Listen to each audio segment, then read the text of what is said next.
Hi everybody. Today's video is a 4-week litter update for these mini Australian Labradoodle puppies.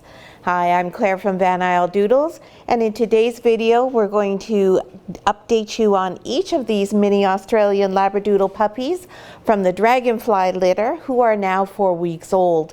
And we're also going to talk a little bit about what socialization and desensitization are. And we're going to talk a little bit too about optimum learning and how you achieve that with your new Labradoodle puppy. So I am now in the nursery with this litter of puppies. They have all just graduated into this area. They were before in the maternity ward. But as soon as the puppies open their eyes and their ears, then they are ready to move out. And the reason why we move them out when their eyes and ears are open is so that they can start being exposed to all sorts of different things. And this way they become what we call desensitized. Now, desensitization and socialization are really a similar thing. You want to have it so that your puppy experiences lots of new things in a really positive way so that they aren't afraid of new experiences or anything in the world. Because you can imagine if you're brand new and all of a sudden you hear, that can be a little bit frightening. But you'll see these puppies, they all woke up. They're all looking. Nobody's shivering, nobody's crying, nobody's running away. And that's because that once they're out here, we do all sorts of different things with them every day to start desensitizing them to different new and loud sounds. So we have the door always open into the regular living area of our home, so they hear everything that's going on in our home, and that includes the vacuum, washing machine, dryer. It includes lots of people talking. It includes the television.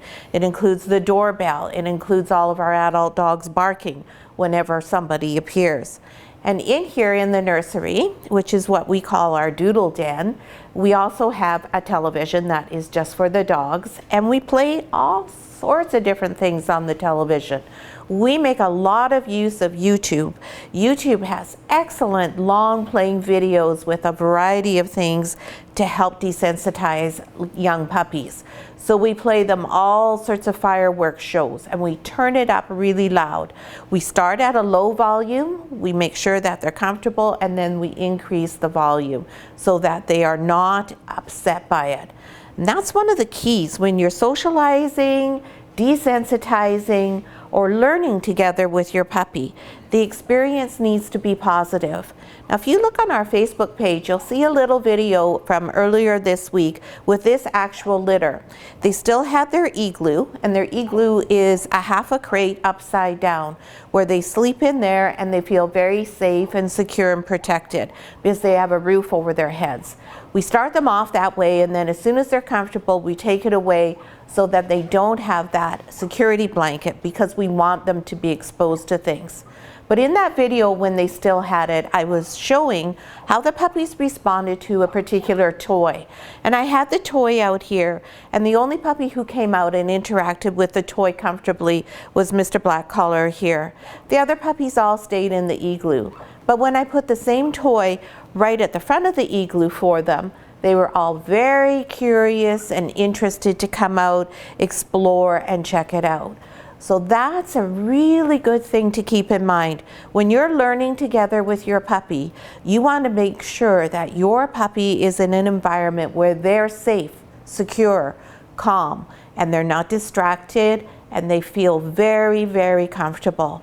That way they can focus on whatever the new activity is or what you're trying to explain to them, and they will just get it much better. It will stay in their minds better, and they won't ever associate it with something that they didn't enjoy. So just keep that in mind when you start doing new things with your puppy. So how are the puppies doing? Great. You can see there's no skinny puppies in this group. We all got some nice, plump, big tummies going on. Oh my goodness, we are just the happiest puppies.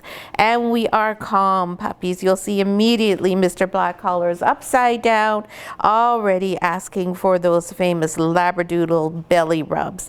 This little puppy is a very, very gregarious fellow. He is always at the moment the first one to run out and say hi and ask to be picked up. They're all very friendly puppies. Nobody is shy about anything. Jillian's had them outside already this week, so they're just going out for their initial outside times. They just go out for about 10 minutes. We don't push them as to exploring things. We just leave them out there and let them wander around and get used to it and decide that the whole world is really just so much fun to explore. So now let's just go through the little updates for each of the puppies. The one thing that they will all do this week is be wormed again. That will happen later today after we finish shooting this video. So in birth order, as we always do, we're going to start with Mr. Light Blue, who's over here. Hello, Mr. Light Blue. Hello. Hi, how you doing? Come on over here. Mr. Light Blue is just a little bit of a cuddle bug. Yes, he is. He is this beautiful brown and white party boy who I suspect is a sable, but he could be a phantom. We just don't quite know yet. We'll wait and see as time goes by. He's a quiet puppy. He's a very gentle puppy. Hello, and he's very quiet. I don't think I've heard you speak yet. No, I don't think so. He's a puppy who likes to be picked up and cuddled, and he is a rocker. This is what he likes. He's not one of the puppies who likes jiggling. He is a puppy who likes to be rocked. Oh my goodness, I disturbed your nap, didn't I? Oh, and Mr. Light Blue is now 1.59 kilograms. And you'll see this week that he is once again the biggest puppy in the litter. Not by a whole lot, but he still is. The puppies are all still nursing. They've seen the pan of food. We've introduced it to them. And their reaction was, well, what on earth are we going to do with this? We have a perfectly good mom. Gigi is a very attentive mom. Gigi is in here all the time checking. She'll come in sometimes just for 2 minutes. She comes, she walks around, she looks, she gives them all a sniff. Yep, everything's fine, and out she goes. And if you'll see just over here, the X pen is set up as a double X pen. So Gigi has this area here where she has a bed and her water, and that way she can get away from the puppies. So if she doesn't want to be in here all night, which she probably isn't, then that way she has her own little private area in there. And right now we are not using our regular donut beds because we have puppies who pee and poo everywhere. So we use the beds that are a little smaller and dry a little faster for this stage, and then we'll move into using the donut beds. So the next puppy we're going to check out is Mr. Gregarious, who's Mr. Black, and you'll see he's not only really palsy-walsy with people, he's also palsy-walsy with his litter mates. He's always in there saying, let's play. You'll see that right now Light Blue is going to try and chew his nose off, and he's like, oh, what do you think you're doing? And there's that tail. The tail goes a lot on this boy, and it's a fast tail. Oh yeah, we got hyper, super, turbocharged tail, don't we, buddy? I call this fellow Applejack. That's my little nickname for him because he looks like a golden delicious apple, and he's the only one who's this color in the litter. He is a caramel, and he is technically an abstract because he does have a little bit of white on him, but he's mostly solid. And he's a very good kisser. Yes, he is. He loves to kiss. And he is the second biggest puppy just by a smidge. He is 1.57 kilograms. This guy, he talks, he plays. He's even started interacting with the toys a bit now. When we have them in here, we have all sorts of different things that we put up on the X Pen so that they can interact with them. We have toys in here normally. I just took them out for the video. So we have things like this, which are just kids' toys. They're baby toys. There's a mirror, different things that they can chew on. They look different. And we have all sorts of varieties of them. Some of them make sounds. Some of them are just stuffed like that. So Mr. Black Collar was the first one who went and thought, oh, well, what's this? And let's go see what it is. Next is Mr. Red Collar. Mr. Red, calling Mr. Red. That's who I had up in my arms with me when we first started this video.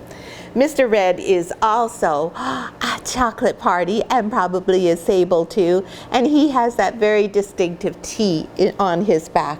And then he has the prettiest little markings on his face where he's dark on this side of his face, but not on this side of his face. That's a cutie pie. That's a cutie pie. Mr. Red is probably the quietest out of everybody. He likes to think things over. He does not like to be the first one to do anything. He likes to wait, and he likes to watch his brothers and see what they're doing, and then if it looks safe, okay, fine, I'll try it too. So he clearly is probably the smartest one in the group. Right, Mr. Red? And Mr. Red is coming in at 1.31 kilograms, so he is the smallest puppy in the litter. And you'll see his collar is different from what the puppies were wearing before. They are wearing a ribbon collar now. It is fabric, and it does have a breakaway snap buckle on it. And that's because they're playing so much with one another that they pull their collars off, and we don't want to get the puppies mixed up. No, we sure don't. Now, of course, we know who all of them are, but it just makes it a lot easier, especially for our staff.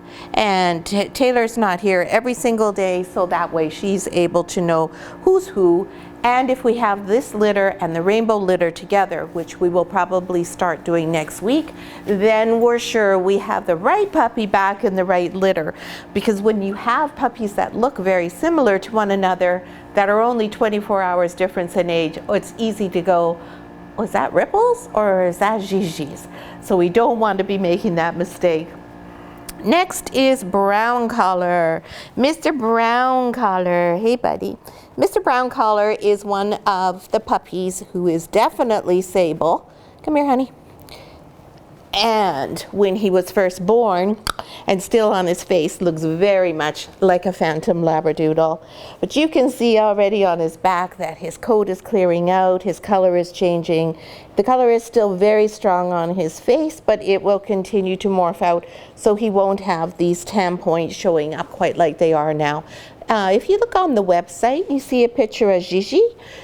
She used to look very similar to this. You'll see how she's changed color and how she has just some dark spots.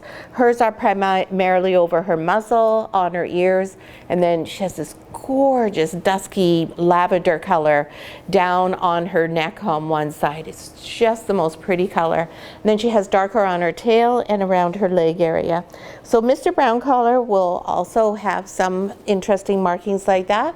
And now sables are all unique, so nobody can tell you precisely what those markings will be like because every one of them is slightly different. Mr. Brown Collar is a nice little fellow. He's probably what I'd say right in the middle of the pack. He's a very curious boy. When he's been outside the first few times, he likes to look around and he definitely likes to sniff around. He's starting to play quite a bit now, and he is very, very fond of snuggling up with his look-alike, which is the puppy we're going to do next, which is Pink Collar Boy. Yeah, hi. And he does like to give you kisses. Not quite as many kisses as Black Collar, but we still get lots of kisses from handsome little brown boy. And Mr. Brown is 1.42 kilograms. All the puppies are doing so well in their weight. And I know, given Gigi and how much she loves her puppies, we are going to have to actually stop her from coming in and feeding them as regularly as she would like to do, so we can start weaning these puppies and getting them to be interested in eating solid food. Because right now they're just like, no thanks, Mom's is so much easier, so much more comforting and what we're used to. So we don't like to rush it. We let them give us some signals, but we also don't want to drain Mom so much that she becomes, that she becomes skinny and that it's hard for her to keep up. So we don't want to wear our moms out either. And this is typical here of how they get in the most funny positions the way they sleep. Oh, they're red mood, but they really do just have no problem climbing all over each other and just getting all akimbo the way they sleep. You can see Light Blue is just exhausted about the whole thing. These two, and it's really interesting, There is no scientific or logical reason for this, but in every litter, colors and patterns seem to stick together. So we have the two very clear sables, who are pretend phantoms for now, always together. They are almost always sleeping together. The two parties, who also may be sable, likely are, also always sleeping together. And Mr. Black Collar is currently behind me, I believe. I'm pretty sure that's where he went. Yep, I can feel him back here. And he is almost always sleeping a little bit away and from the group, and always on his own, because he is the only caramel in the litter. So it happens every single litter. Goodness only knows why. They, of course, have no idea what they look like, and they really can't define the color in one another. They can just identify by scent that they belong to each other. So now for our last puppy in the group, we have Mr. Pink Collar. Hey, buddy boy, I just wake you up here, and oh no, Brown's gonna lose his pillow. Yep, sorry, Brown. Hi, buddy. Hi, Mr. Pink. Mr. Pink is 1.49 kilograms, doing just great. Mr. Pink has a voice. We have heard him talk. When he has something to say, he doesn't hesitate to say it. When he's looking for Gigi, he often will call to her. I haven't heard any of them bark. They do growl. Their growls are just so cute. Oh, those are very cool growls, aren't they? He is affectionate, but he doesn't kiss. No, he's not a kissy dog. No, he's not. All these things I'm telling you about their temperaments right now, these are all very, very preliminary. They are just 4 weeks old. So don't take everything I say as gospel. They will all continue to grow, mature, and change before they come home to you. These are just our observations of what we're seeing so far. So that's everybody here in the group. You can tell that they are all very comfortable in their new surroundings. You can see now that everything is covered in a pee pad, and that's because they're too little to figure out yet that, oh yes, I'm going to go over here to pee. They don't pee in the bed, they don't pee on a blanket. They do go and find the pee pad, but this is about as far as they go. And if you follow us on Facebook and Instagram, you will see quite often that they actually lie on the pad where they've peed. Now, the reason they do that is because the pad has a gel in it, so it's dry, so it doesn't feel wet to them at all, so it's not uncomfortable for them. So it's not like they're lying in wet. And then over here you'll see there's some of the floor with nothing on it, and they do tend to avoid that area. They like to lie on the bed, on the blanket, or on the pee pad. And we change these out, and we change the different types of beds, lots of different textures, but we also wash the bed pretty much every day. Puppies generate quite a bit of laundry when they're this age. So that is our Dragonfly litter of mini Australian Labradoodle puppies at 4 weeks of age. We hope you enjoyed the video. We do have 2 videos on our Puppies 1, 2, 3 playlist that talk about desensitization and socialization. The one which is episode 3 is socializing and desensitizing your dog during normal times. And then farther down in the playlist, you'll see information about how to socialize your puppy during COVID restrictions. COVID and its restrictions are changing all of the time, so it's a really good idea if you're getting a new puppy or if you have a new Labradoodle, take a look at those and get some ideas for how you can always be socializing your puppy even if you are in complete lockdown. Most of us still have some restrictions, not complete lockdown, but it's important to understand how to continue to expose your puppy to all sorts of new things. And the golden rule, whenever you're exposing your puppy to something new, they need to be comfortable, secure, and the experience needs to be positive. Otherwise, you're doing the opposite. If you have any questions, please post them. Happy to answer any questions you have. If you enjoyed our video and have a sec, give us a thumbs up. We would really appreciate it. And we hope you're subscribed to our channel, and we'll see you again next week.